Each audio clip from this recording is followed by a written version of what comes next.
"Get out of my house, you fat pig!" Femi screamed, his eyes wide and full of hate. Fatima dropped to her knees holding their baby boy close to her chest. "Please, please don't throw me out. I love you," she cried. "I will lose weight." Fatima screamed. Her baby screamed too. She hugged her son tightly as thunder cracked in the sky. The father of her child had just shut the door and locked it behind her. She cried like a little child. A long time ago, far away in Calabar, in one quiet corner of the barracks, lived a man called Sergeant Akpan. He was a strong and brave soldier who had served the Nigerian army for many years. But something very sad happened. His wife died while giving birth to their baby girl. Sergeant Akpan cried for many days.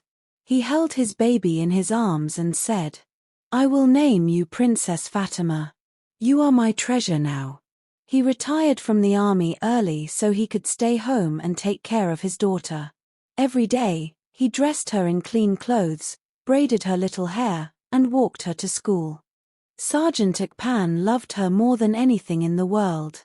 He said, "I may not be rich, but I have something money can't buy, my princess." He didn't take help from neighbors. He did everything for Fatima by himself. He cooked for her, washed her clothes, and every Sunday, he would sit her between his knees and braid her hair with care. When he finished braiding, he would do the akombai dance in front of her. His old knees would bend, his hands would shake like leaves in the wind. And little Fatima would laugh until her cheeks hurt. They had no riches, but their home was full of joy. When Fatima turned 12, she started secondary school. She was growing fast, taller, smarter, and even more beautiful.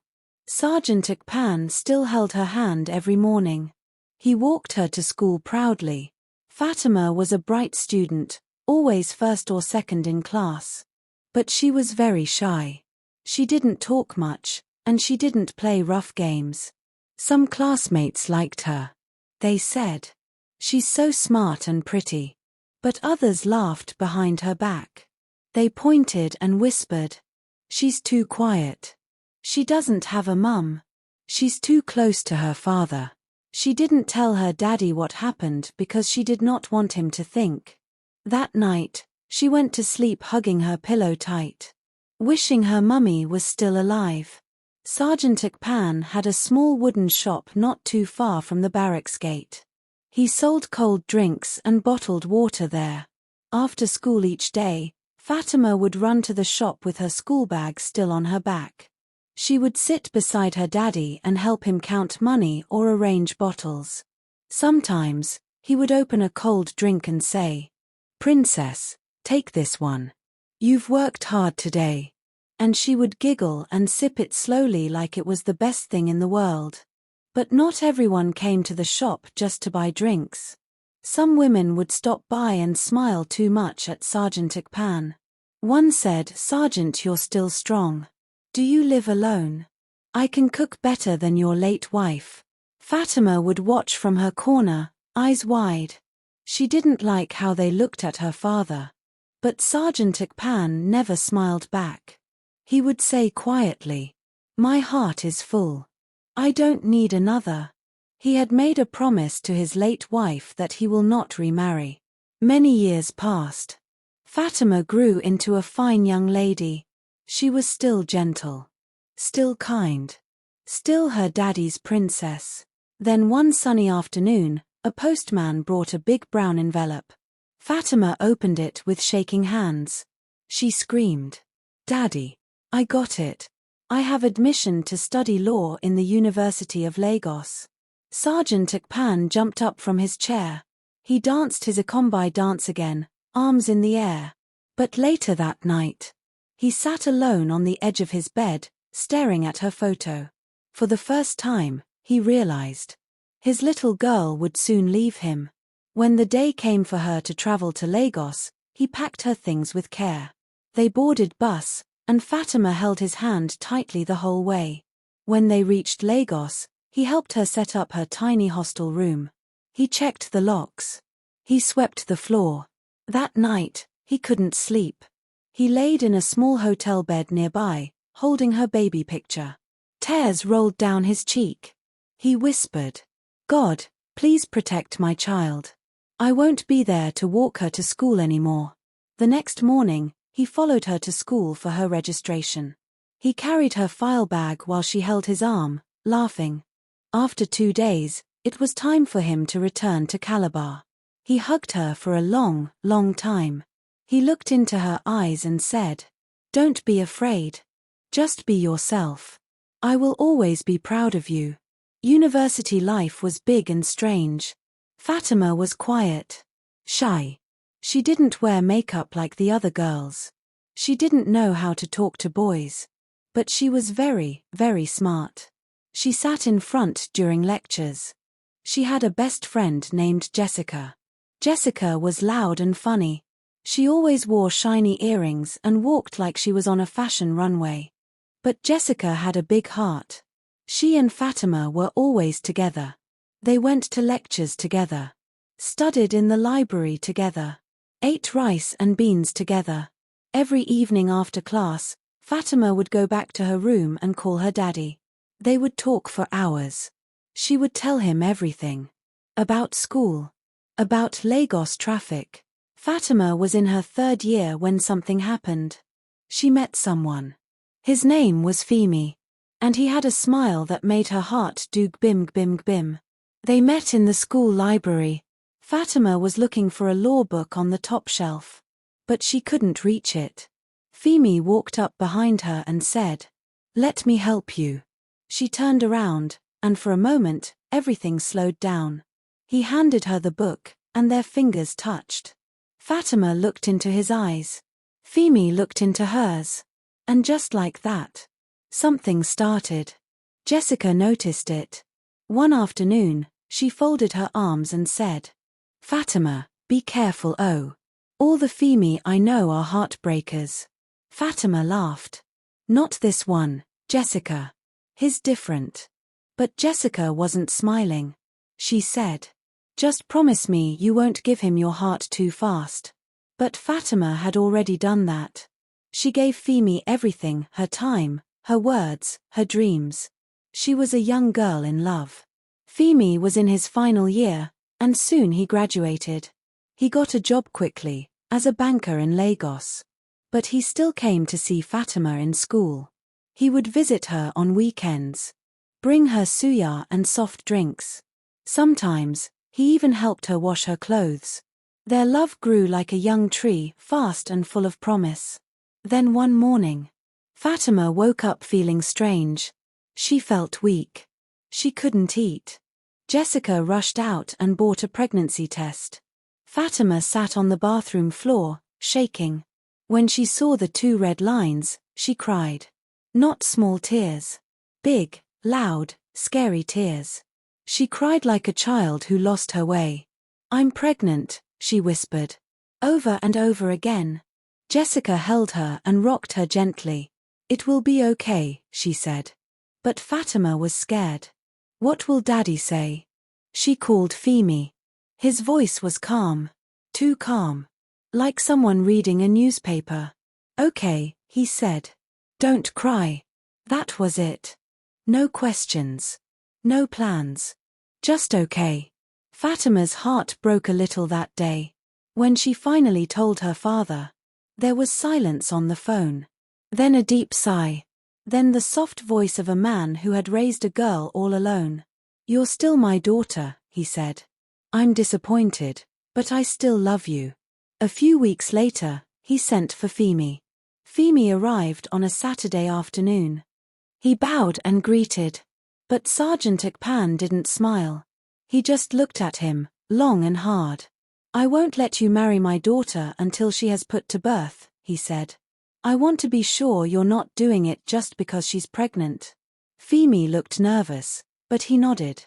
"Yes, sir. I love Fatima. I will take care of her. I'll marry her after the baby comes." Sergeant Akpan still didn't smile. But he stood up, walked to his bedroom, and closed the door. Inside that room, he sat on the bed and whispered, "God, Please don't let my daughter suffer. Back in Lagos, Fatima's world was falling apart. She couldn't write her final exams. She was too sick. She had moved in with Femi after her father agreed to wait until she gave birth. But it wasn't what she imagined. Her pregnancy was not easy. She was always in and out of the hospital. Some days, she couldn't walk. One morning, the doctor looked at her and said something scary. You have diabetes in pregnancy. It's very dangerous. We have to watch you closely. Fatima cried on the hospital bed. She held her big belly and whispered, "Baby, please stay strong for me." Far away in Calabar, Sergeant Akpan didn't sleep. Every time the phone rang, his heart jumped. One evening, he dropped to his knees in the dark. His voice shook as he prayed, "Jesus, I lost my wife like this. Please, don't let me lose my daughter. Please, Lord, save her." Finally, after many long nights, Fatima gave birth. It was a baby boy. Round cheeks, soft hair, bright eyes. Everyone at the hospital smiled and clapped. But not Fatima. She smiled a little. Then tears rolled down her face. Because something felt wrong. Very wrong. That's when her real problems began. Femi changed. He didn't smile at her like before. He didn't carry the baby. He didn't call her sweetheart anymore. Instead, he complained. He shouted. He rolled his eyes when she talked. "Why are you so big now?" he said one day. "You eat like 10 people. Can't you control yourself?" Fatima looked in the mirror. She didn't recognize the girl staring back. She had gained weight. Her face was round. Her clothes didn't fit. She sat on the bed, held her baby, and cried quietly. Every night and every morning. Fatima was tired. But she loved her baby. She held him like he was the only good thing left in her life. Femi hardly slept at home. He started staying out late. Sometimes, he didn't come home for days. One night, her phone rang. It was her father. "Fatima, my daughter," he said in a soft, tired voice. "Come back home. Please." Fatima closed her eyes. Tears rolled down again. "Daddy, I still love him," she whispered. "I know, my princess," he said. "But he's not married to you. And he doesn't treat you well. Bring my grandson home. I will take care of him. You can take care of yourself and go back to school. Please come home." But she couldn't answer. Her throat was tight. She loved Femi. So much. He was her first love. He was the one who made her feel like a woman for the first time. How could she just walk away? She looked at her baby. He smiled in his sleep. And for the first time, Fatima didn't know what to do. It was a quiet evening. Fatima had just finished bathing her baby. She wrapped him in a soft towel and sang a sweet song as he slept in her arms. Then she heard the front door open. Femi walked in. But he wasn't alone. A woman followed behind him. "Femi, who is this?" she asked softly. Femi didn't smile. He didn't greet her. Instead, he pointed at her and shouted, "Get out of my house, you fat pig." Fatima's heart stopped for a moment. She couldn't believe what she just heard. Tears filled her eyes as she dropped to her knees. She held her hands together and begged, "Please, don't throw me out. I can't live without you. I will lose weight. I promise. Just give me a little more time." But Femi's face was hard like stone. He picked up her bag. Then their baby's tiny clothes and bottles. And he threw everything outside into the cold, heavy rain. Fatima screamed. Her baby began to cry. She rushed out into the rain, holding her son close to her chest. She stood under the sky, soaked and shaking. The man she had loved with all her heart didn't love her anymore. She cried like a child. And the rain kept falling. That night, she found a small hotel. She used the last money in her bag to pay for one room. She sat on the bed, her clothes still wet, rocking her baby and crying softly. Then, She picked up her phone and called her father. Her voice was weak. "Daddy," she whispered. Sergeant Akpan's voice came through the phone, strong and warm. "Come home, my daughter. I'm still here." The next day, Fatima boarded a bus back to Calabar. Her baby slept on her lap the whole trip. She looked out the window the whole time, her heart broken but full of quiet hope. When the bus stopped, her father was already waiting at the park. He ran to her, opened his arms wide, and hugged her tight, her and the baby. "My princess," he whispered. "My brave girl." He took her home. He cooked for her, held the baby at night so she could sleep. He helped her smile again. Soon, Fatima started taking her insulin every day. She changed her food. She woke up early to walk around the neighborhood. Sometimes, she jogged. Sometimes, she danced to loud music. And slowly, her body changed. Her face got slimmer. Her smile came back. In 6 months, people started saying, "Fatima, you look amazing." She wasn't just losing weight. She was gaining strength. Strength in her mind. Strength in her heart. 1 year later, her son turned 2. He now ran around and called her mummy with a giggle. Fatima kissed him on the forehead and hugged her father tightly. "I'm ready," she said. "Ready for what?" her father asked. "To finish what I started," she said. "I'm going back to Lagos to complete school." She left her son with her father and returned to Lagos. She studied every day like her life depended on it. She read under trees, in buses, even in the toilet. And when the final exams came, Fatima wrote with fire in her heart. On graduation day, she wore a bright gown and walked proudly to the stage. Her name was called Fatima Akpan, the most resilient student. Her father and son stood in the crowd. Sergeant Akpan clapped with tears running down his cheeks. He wasn't ashamed. They were tears of joy. Tears of a father who had fought and won. 5 years later, Fatima was a woman of power and grace. Her diabetes was under control. Her body was strong. Her smile was back. She worked in a big law firm in Lagos. She was in charge of divorce and domestic violence cases. She helped women who were once like her, scared, lost, and broken. Her father now lived with her in a fine house. He helped care for his grandson. He still called her princess. And every morning, Fatima stood before the mirror and whispered, "You are not a fat pig. You are strong. You are smart. You are loved." It was a quiet morning. The sun was bright. Fatima sat at her big desk in her shiny office. Her name was written in gold letters on the door. Fatima Akpan, family lawyer. A tall woman walked into the office slowly. She wore dark glasses and looked sad. Her voice was low and shaky. "Are you the lawyer that helps women?" she asked. "I heard you're the best in divorce and child custody cases." Fatima sat up and nodded gently. "Yes. Please, tell me what happened." The woman's eyes filled with tears. "My husband beats me," she said. "He calls me ugly and fat. I want a divorce. And I want to keep my child." Fatima listened carefully. She took the woman's hands and held them. "You are not ugly," she said. "You are not alone. I will help you." The court day came. Fatima wore her black gown and wig. She walked beside the woman into the courtroom. The room was full of people. The judge sat up high. Then the other door opened. And the woman's husband walked in. Fatima turned her head to look.